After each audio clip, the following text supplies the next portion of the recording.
असते थंडी.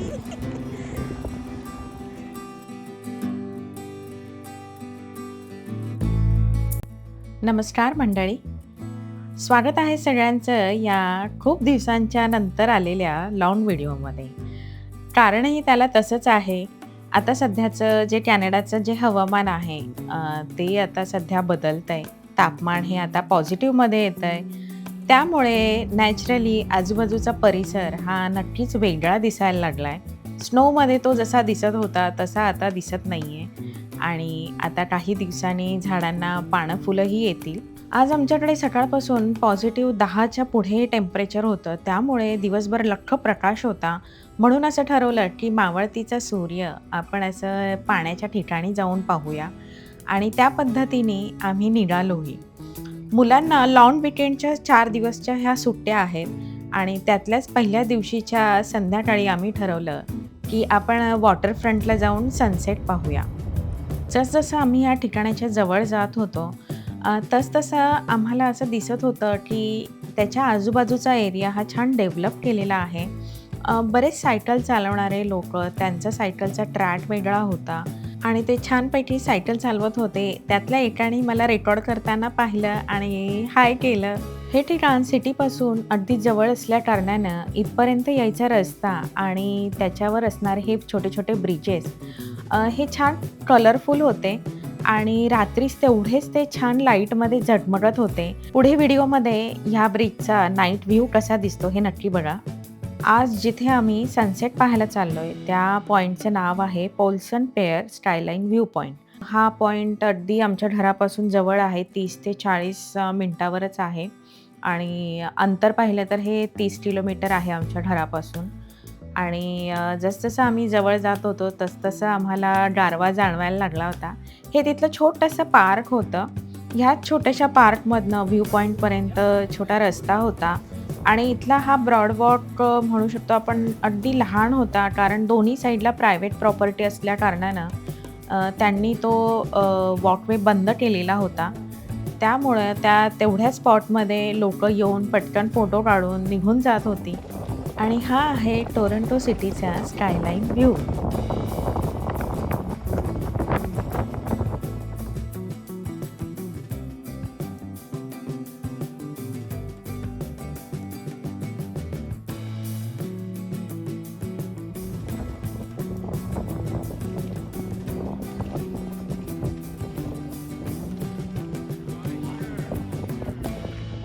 आज ही टोरंटोची स्कायलाईन बघताना आम्हाला नक्कीच न्यूयॉर्कच्या स्कायलाईनची आठवण झाली. आम्ही बऱ्याच वेळा तिथं व्हिजिट केलेलं आहे आणि ही स्कायलाईन जेव्हा रात्री सनसेटनंतर रात्री जेव्हा सगळ्या लाईट्स लागतात तेव्हा अगदी खूप सुंदर व्ह्यू दिसतो. त्यामुळं आम्ही इथे थांबून रात्रीचा व्ह्यू पाहायचं ठरवलं. पण हवा एवढी होती, की आम्हाला तिथे काही जास्त वेळ थांबता आलं नाही. खूप गार झालं होतं हवामान आणि आम्हाला इतकी थंडी वाजत होती, की आम्ही कारमध्ये जाऊन बसलो.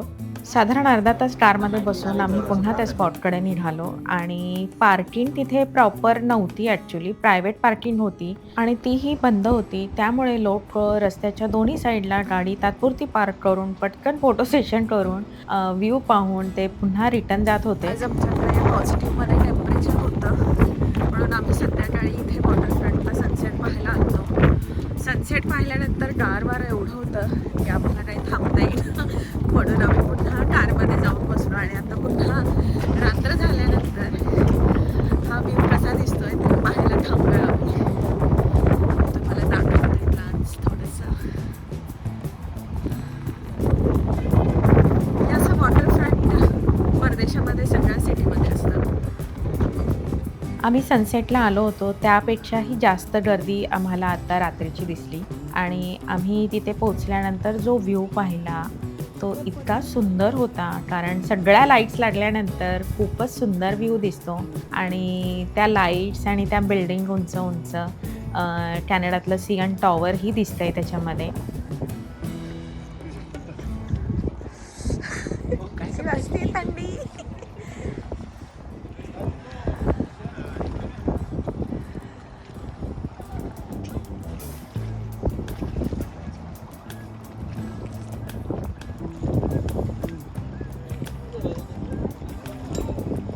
हा व्ह्यू पाहताना नक्कीच असं आपल्याला वाटतं, की हे काही पोस्टर आहे की काय किंवा एखादं स्क्रीन सेव्हर आहे की काय? असा इतका सुंदर व्ह्यू होता. म्हणजे जर फोटो काढला तर अगदी असंच वाटतं आपल्याला, की हा वॉलपेपर आहे मागे. आम्ही एवढ्या गारठ्यामध्ये फक्त 10 मिनिटं त्या ठिकाणी थांबू शकलो. रात्रीचा व्ह्यू पाहिला आणि आम्ही त्यानंतर लगेच घरी निघालो. कारण की हवा एवढी प्रचंड होती आणि कॅनडामध्ये हवा असली की टेम्परेचर अजून ड्रॉप होतं, अजून मायनसमध्ये जातं. आम्हाला पाण्याच्या जवळ थोडा वेळच थांबता आलं. खूप गार आहे, खूप विंडी आहे आज. त्यामुळं दिवसा जरी पॉझिटिव्ह असलं तरी आता ते एकदम मायनसमध्ये गेलं आहे. त्यामुळं खूपच गार लागतंय. आता आम्ही निघालो घरी. मी तुम्हाला व्हिडिओच्या सुरुवातीला जे सांगितलं होतं, की लाईट लागल्यानंतर हा ब्रिज खूपच सुंदर दिसत होता. त्याचा हा व्ह्यू आहे रात्रीचा आणि त्याच्या पुढे आणखीन एक ब्रिज होता. तोही खूप सुंदर दिसत होता रात्रीचा. अ, आणि ह्या दोन्ही ब्रिजच्या आजूबाजूचा जो रस्ता होता, त्याच्या अजून बाजूला एक छोटंसं कनालसारखं केलं होतं आणि त्याच्याही बाजूनी छान लाइटिंग केलेली होती. तिथं वॉकिंग पाथ होता. तिथं बरेच लहान मुलं खेळत होती. पॅरेंट्स होते त्यांचे. आम्ही जाताना पाहिलं आणि ही सुंदर स्कायलाईन जशी ती पाण्याबरोबर सुंदर दिसते, तशीच ती ही ब्रिजच्या बाजूलाही खूप सुंदर दिसतीये. रोजच आपण रूटीन लाईफ जगतो नाही का? आणि अशा धावपळीच्या आयुष्यात अशी एक संध्याकाळ क्षणभर विसावा देऊन जाते. फॅमिलीबरोबर घालवलेला 1 तास असो किंवा 1 दिवस खूप एनर्जी देऊन जातो. आजच्या ह्या संध्याकाळी आम्ही मोबाईल, लॅपटॉप, टॅबलेटपासून दूर जाऊन आमच्यामध्ये भरपूर गप्पा, मस्ती, तर्क-वितर्क झाले. आपला व आपल्या मुलांमध्ये किती जनरेशन गॅप आहे याचाही अंदाज येतो नाही का? घरी जाताना रस्त्याच्या बाजूचं हे छोटंसं गार्डन इतकं मनमोहक दिसत होतं आणि त्याच्यामध्ये आम्हाला एक मेटलचा आऊल दिसला. भला मोठा होता तो. त्यामुळे एकदम नजर गेली त्याच्यावरती. जिथं पार्क आहे तिथं अशा टाईपचे हे प्राण्यांचे स्टॅच्यू हमखास दिसतात.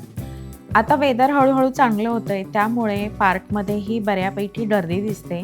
नाहीतर संध्याकाळी पार्कमध्ये अजिबात गर्दी काही कोणी फिरकतही नाही थंडीमध्ये. आणि अशा प्रकारे मला असं वाटतं, की हा आजचा व्हिडिओ आता एंड करायची वेळ आलेली आहे.